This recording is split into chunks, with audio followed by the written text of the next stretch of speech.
Hey, I'm Krista Wax. You are listening to MSP Sound on KFAI, and I have Matty from Faux Jean here. Hey, Hi, how are you? I am great. How are you? Good. Thanks for having me on my record release day. This is exciting. This is very exciting. I know. Happy 420. I mean, I've been saying it throughout the show, but this is Happy 420. This is Yes, a brand new Faux Jean album. yes. Curl up. You can curl up to the bag and curl up with Faux Jean. Absolutely. Was that on purpose? Did you do that on purpose? Not really, but it was. It was. It was. It's a fine line between random and specific. Sometimes Sure. it's like that's a memorable number. People, for whatever reason. So Absolutely. And the album is My First Foray Into Fireworks and How I Failed. That's a great album title right there. thank you. How did that come to be? Let's talk about that. So in 1988 in Duluth, Minnesota, when I had I think I was just finished my first year at college.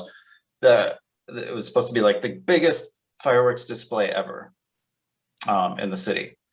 And I worked at the Radisson up in Duluth, the top of the harbor, the spinning Yes. restaurant. I love that place. Yeah, I was a busboy up there. And one of the salad cooks was like, "Hey, I'm gonna be an intern at pyrotechnician. I'm gonna learn how to do the fireworks because Bill, the chef, is on the crew." And so that year, within the first 5 minutes of the fireworks going, one of the fireworks went off and it was a dud and it rolled under the canvas and lit up the whole thing, lit up the whole fireworks thing instantly. And there was this huge, it was like, and it was the talk of the town.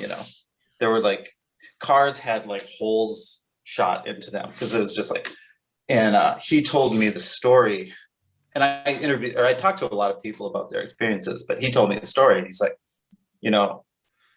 I was down there, I'm like, "Is this normal?" And I looked and the guy in charge jumped into the lake and I was like, "I'm jumping into the lake," to save himself. And and so I wrote in my journal about that, and I just titled that essay that I wrote, "My First Foray Into Fireworks and How I Failed," because based on his experience. And then I was like, this record is my first foray into trying to like record myself at home in a digital way. I'm kind of like learning how to do it as I'm making this record.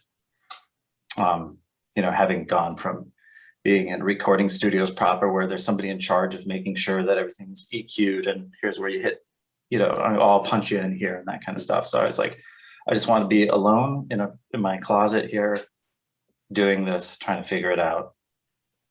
And but my first foray into fireworks and how I failed, it sounds better than my first foray into digital recording. I think you could agree. I agree. That does, My First Foray Into Fireworks does sound a little bit catchier.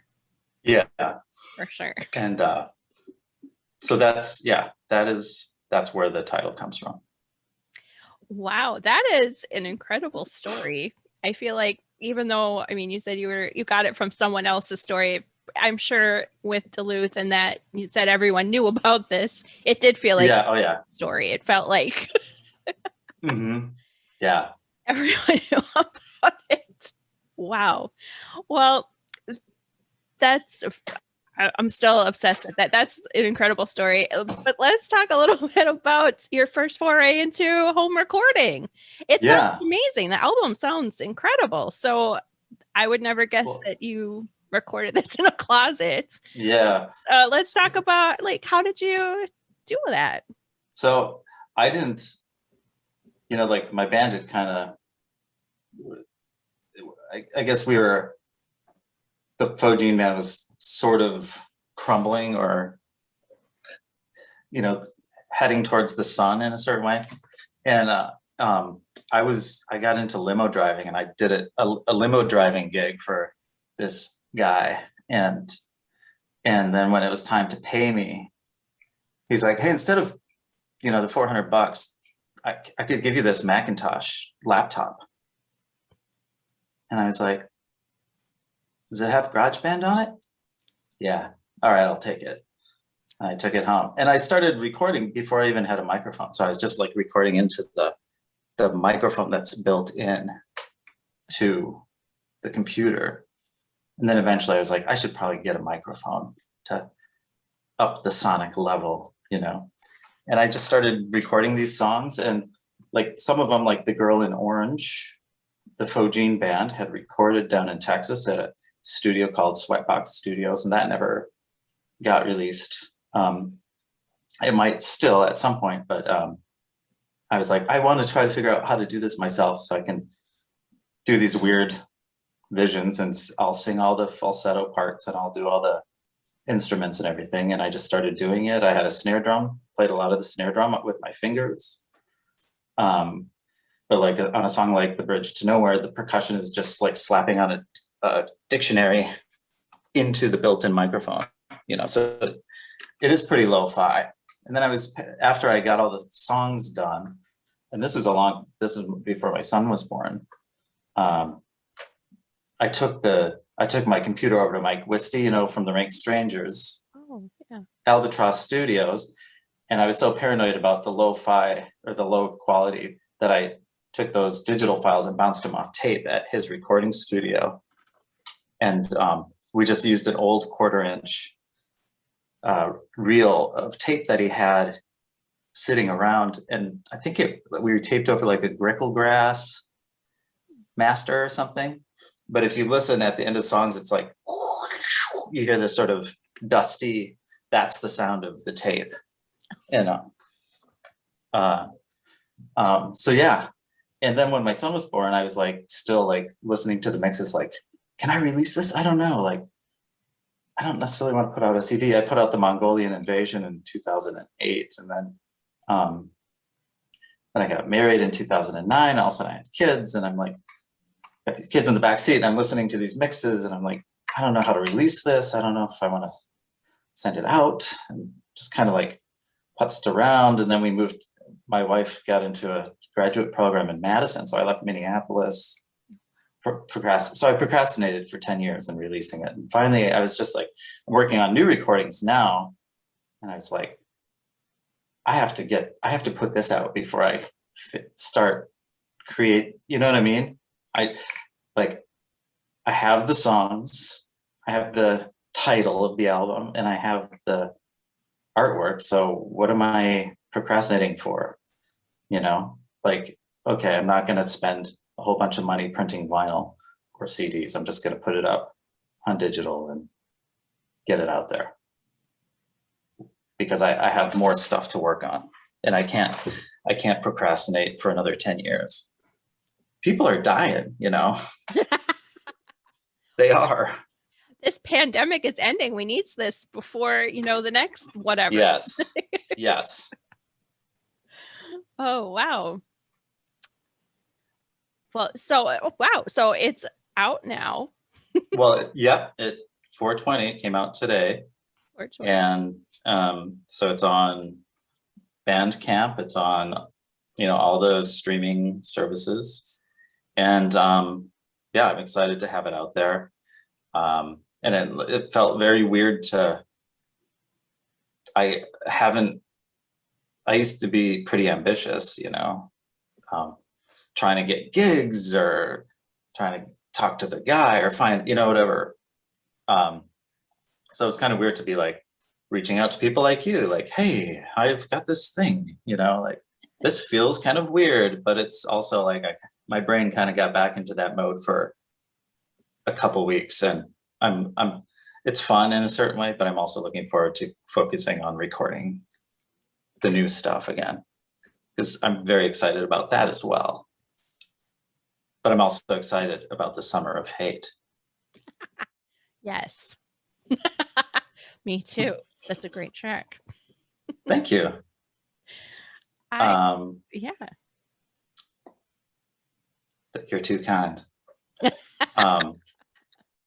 And yeah, when we went to Madison too, my wife got sick she had cancer.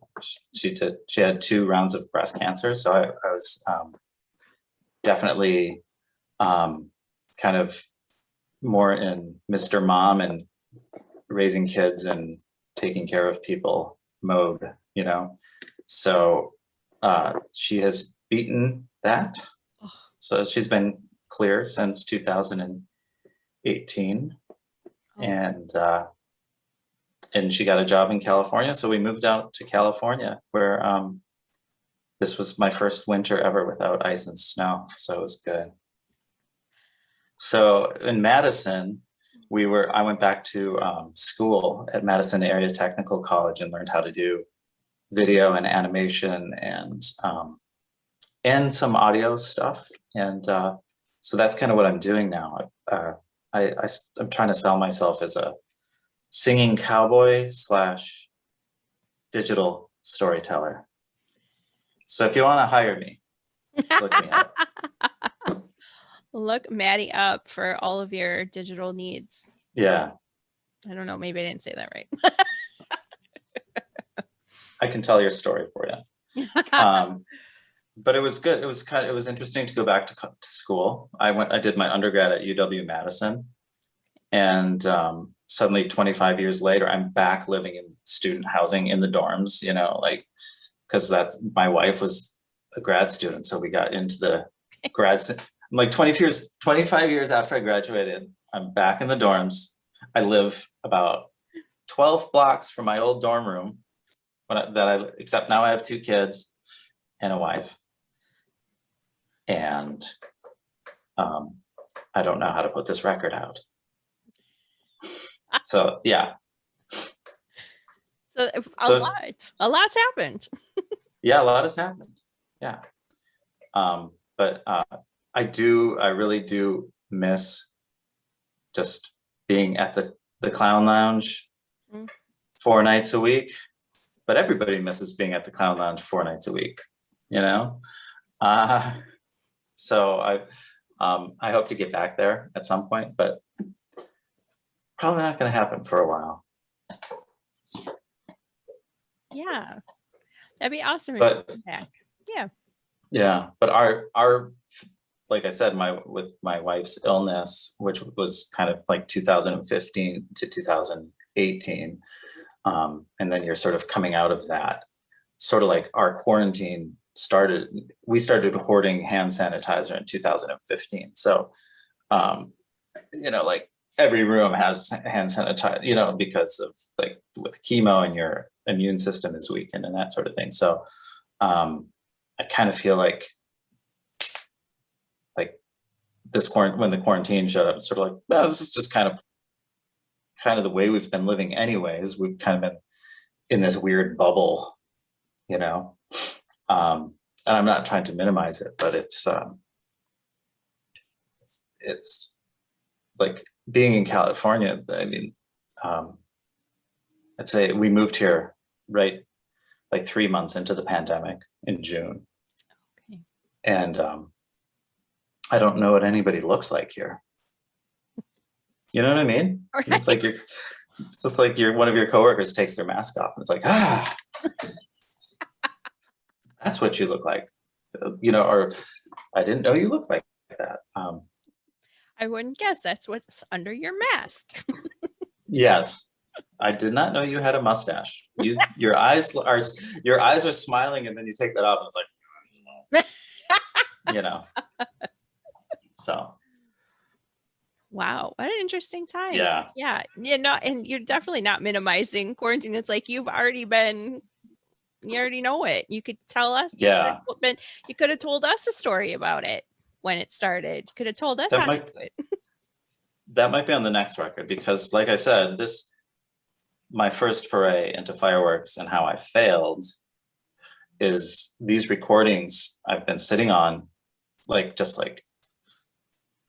do these sound good? I was like, actually concerned, like, when you submit music through the distributors, they're like, Apple Music doesn't take everything if the sound quality is not good enough. I'm sort of like, is Apple Music not going to take this, you know? Because it's so crisp sounding or whatever, but they took it. So that's good. Yeah. That's no. But like like I'm writing about my 9/11 experience.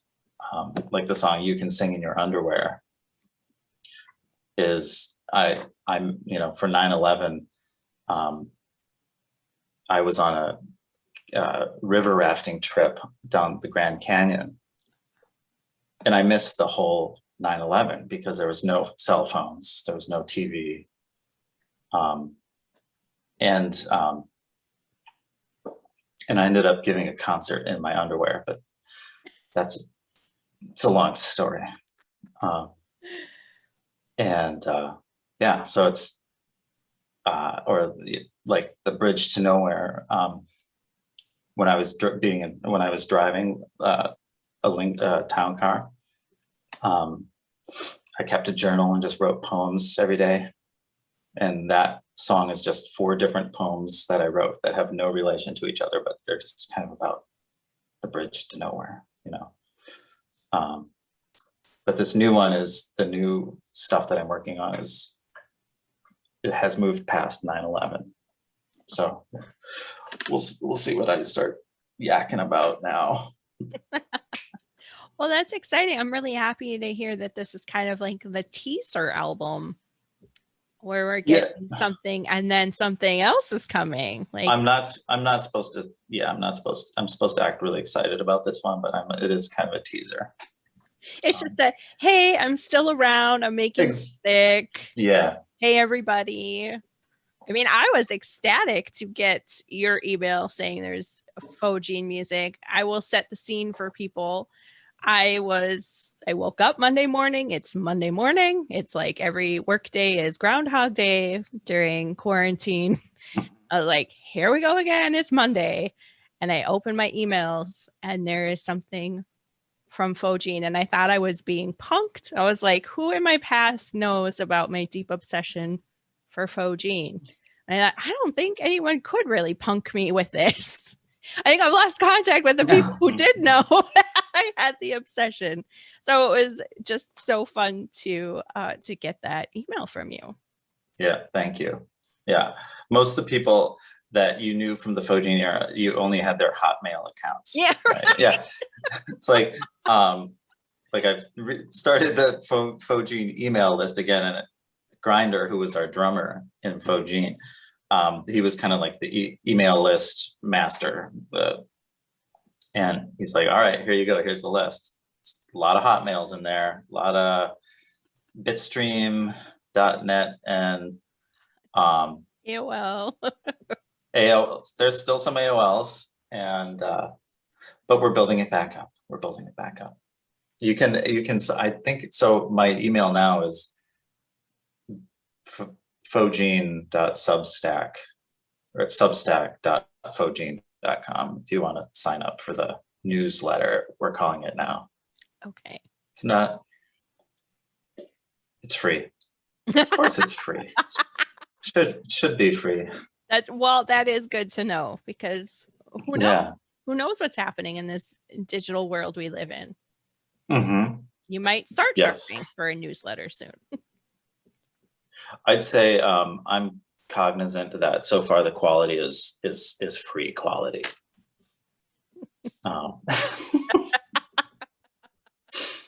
I couldn't get away with charging it.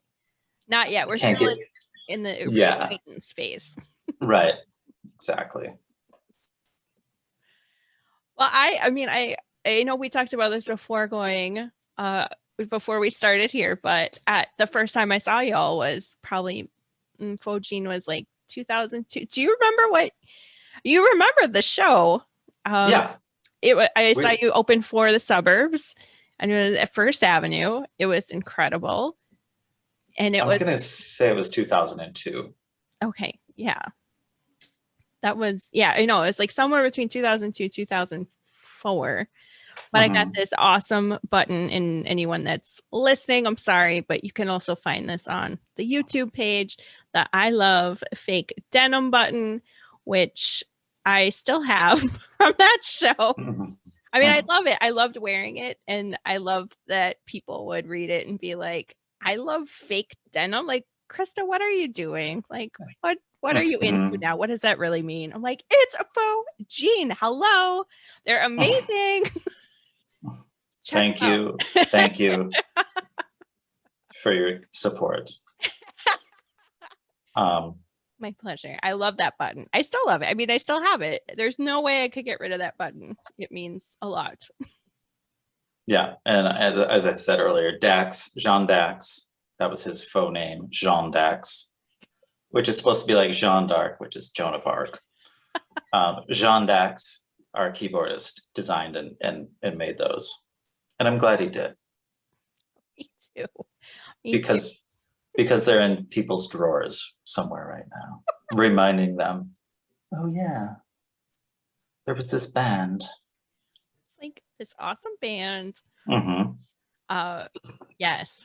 Well, yes, I'm gonna find a jacket, although it is, starting to get warmer here, so maybe not a jacket, maybe on my purse or something.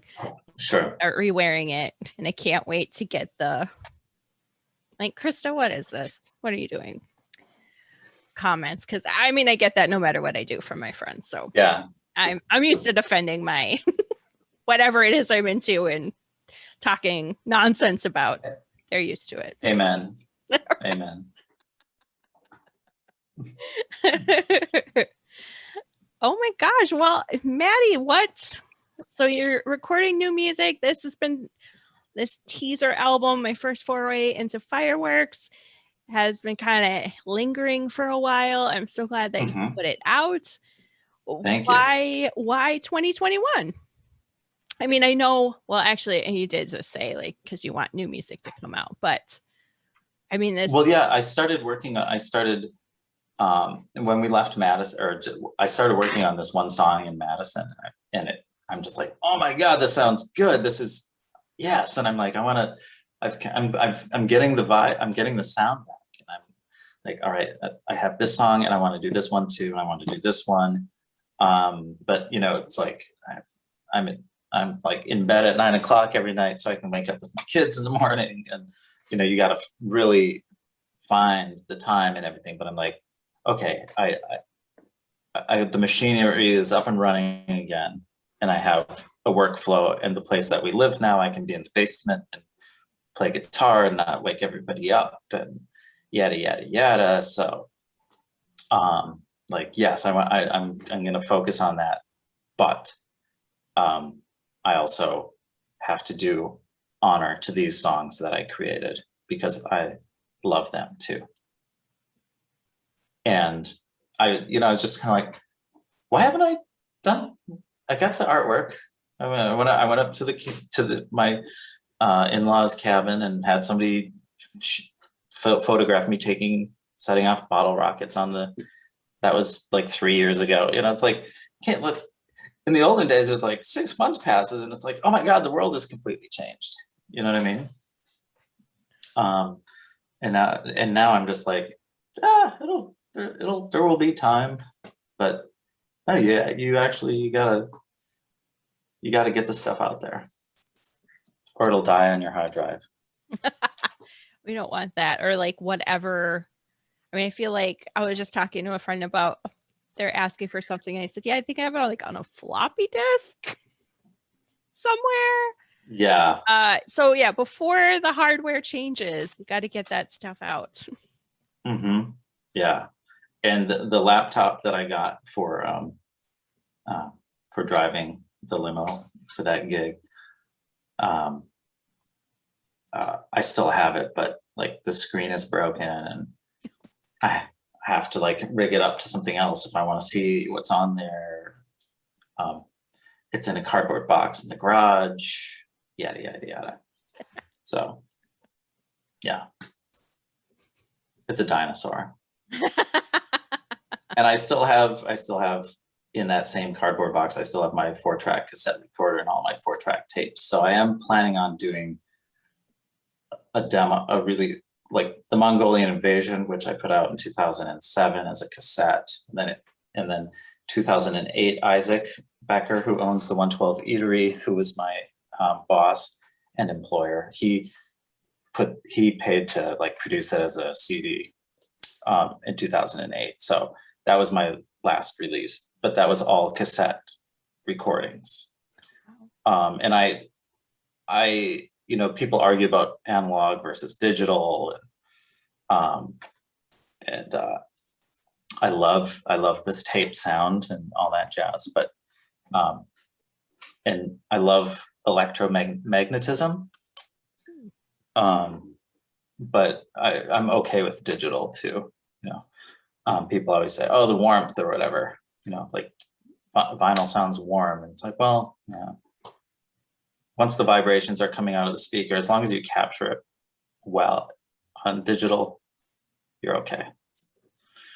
But I still have a whole bunch of Mongolian Invasion Part 2 stuff that I have to get out. Okay. Lots of music. I love it. Yeah. So I've just been stroking my beard aggressively for 10 years. Like, all right, I gotta get that thing out. Yeah. Well, I'm so glad that you did. This is incredible. Thank you, Krista. Welcome back into the music, back onto the airwaves. The airwaves. Thank you for playing the Faux Jean. Oh my God. My pleasure. My pleasure. How it just, it's so fun to hear from you. Sometimes there's people you're like, you probably don't think you're ever going to talk to, or I would never think that we get to be here, Matty. Like, this is very exciting. Amen, Krista. Amen. Likewise. To me, like, pandemic California, don't know anybody. I mean, we actually went to a restaurant last night for the first time, ate outside, but for the first time in a year, you know what I mean? And you kind of like get in your little nut, you know what I mean? And when I lived in Minneapolis, I listened to KFAI all the time. And I love KFI. And so for KFAI to reach out to me made me feel like, oh yeah, there's this whole world outside of this basement. You know what I mean? So I was excited too. Oh, look at that. That's so fun. Yeah. Well, thank you for your kind words about the station. Yeah. Find listeners. It is a great station, and I still do listen to it. I listen to for some reason I love freeform radio. So there's great freeform radio stations. There's one here. They're all over the place. So like I have the KFAI app on my phone. I have the WFMU app on my phone, right. KALX, all these great stations, it's sort of like, hey, what's going on in Minneapolis right now? It's like, oh, it's Bob Street. Or what's going on in New York right now? Oh, it's Sue's Thing with a Hook. What's happening there's this DJ in San Francisco at Berkeley, KALX, who he puts his voice through like this. We are listening to music of water falling, It's like there's all this great stuff happening out there, I love when somebody says, okay, I've made this choice to play this group of songs and I'm going to share those with you, I think that makes me old. No, it's just nice to hear someone say that, because I know I pride myself on my playlists each week. I know everyone else at KFAI does too, where it's very intentional what we play. And it's just nice to hear someone, relate back like, yeah, that's what I like. And I'm sure there's a lot of people that do feel that way. But yeah, that's the beauty of the station. Yeah, that exactly. We are radio without boundaries. We can, within reason, do what we want. Yes, within reason. Oh. Well, Matty, the album's out now, 420. Happy 420. Happy album release day. Thank you. My first foray into fireworks and how I failed. Yeah, I feel like we should let people listen to music again. I feel like this. You're like, who's this guy?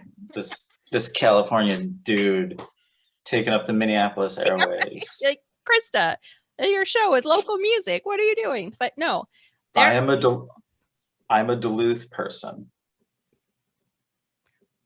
I mean, I have mentioned many times, like, other artists who have, put out albums here, have left, and they are honorary Minnesota music.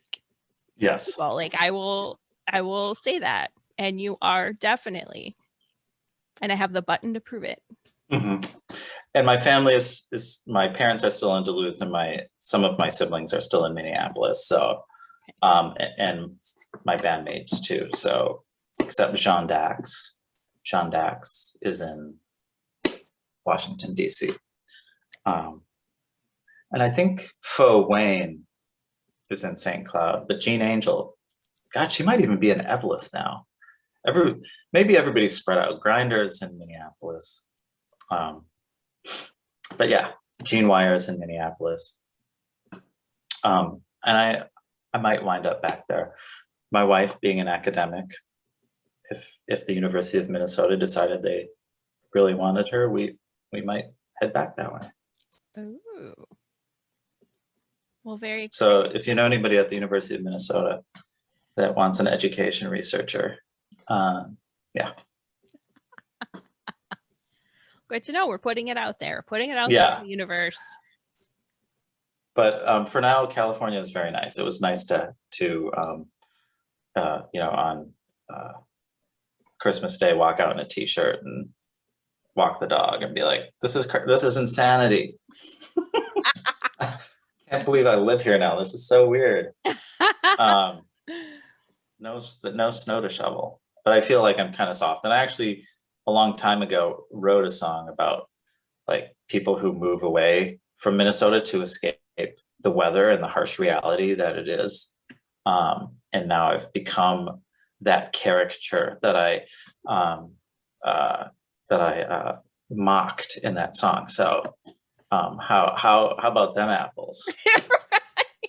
Some weird twist of karma or something. Yeah. I hate. And the lyric is, the winter is so long, but so is your life. So where are you gonna go to hide from winter? Where are you gonna go to hide from your own life? California? San Francisco?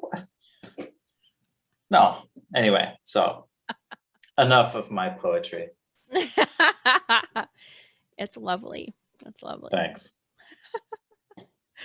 Matty, thank you so much for joining me. Everyone, check out the new album out today, 420, my first foray into fireworks and how I failed.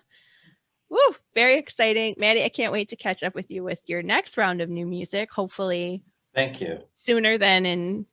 Yeah, I'm not going to wait 10 years. I can't wait 10 years. I mean, I'll put out an album of like voice memos just to get something out at this point, like, hey, I'm still here, baby. But thank you, Krista. Thanks for having me. And thanks for helping me get the word out to people in Minnesota and people who are watching on YouTube or, all that kind of jazz. So it's exciting. I feel a great weight lifted, and this has been part of that process. So. All right. Winning. I'm winning. I am grateful. Me too. It's a pleasure. And it gave me a good reason to find that button. I love it. Yes. It's woo! I know. Woo! I might have a shirt with that on it, but it's pretty faded. Yeah. It was a cheap iron-on. I'm working on the merch. Okay. I'll keep you abreast of all details. So. Please do. But thank you, and we'll talk again when the next record comes out, hopefully. Yes, I can't wait. All right.